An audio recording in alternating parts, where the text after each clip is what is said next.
On a rainy Sunday in the small town of Westfield, Pennsylvania, large crowds gather at the volunteer fire department. I'm glad you showed up. Interested in what one man has to say. Shocked to have a bear just tear your face off. That's pretty crazy.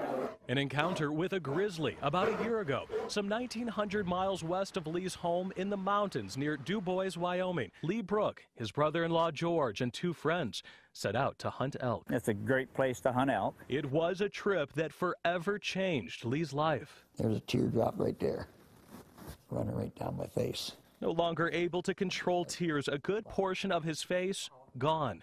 He depends on a trach to tell his story. I don't know how to say thank you. Lee recalls the attack while also thanking those who have given time, money, and prayers. Yes, these are $1 a piece. In a county of just more than 40,000, he was the lone Maytag repairman. He knows just about everyone here. Friends and longtime neighbors hang on every word. I should have bled to death right there. I should at least drown on my blood. His story starts with success, a kill.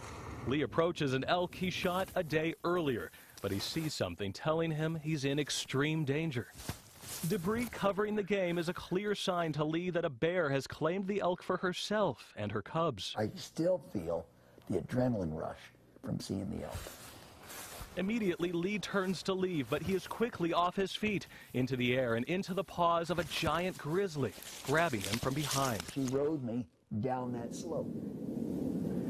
Lee says it all happened so fast. It was my nose and my mustache laid on the ground.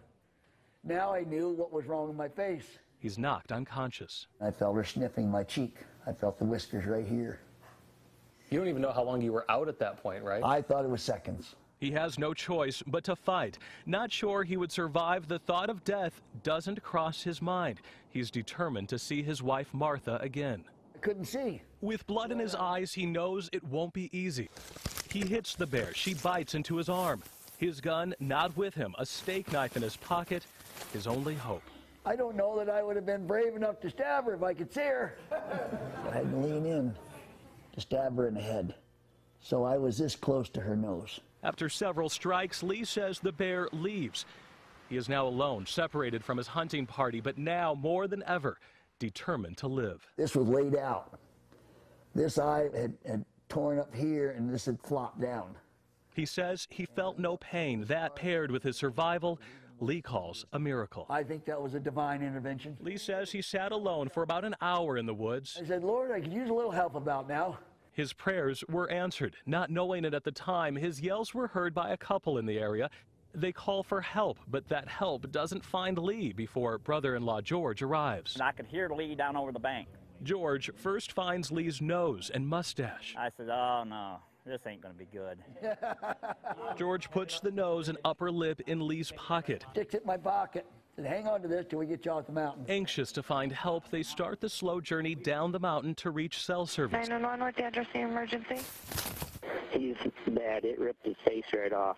He got bit by a grizzly? I took my t-shirts off. I tried to keep him warm. He was kind of shaking.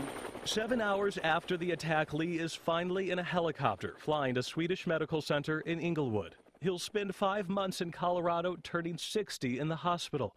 For an entire month, Lee is in a medically induced coma at the Swedish Burn and Reconstructive Unit. Hours of surgery keeps him alive and preserves part of his nose. They had the whole nose, and the mustache was here, my upper lip. Blood from his arm now feeds his nose. This is what's left. Lee says Colorado doctors could use what's left here to one day reconstruct a whole new nose on his face. Then I'll be a new Lee.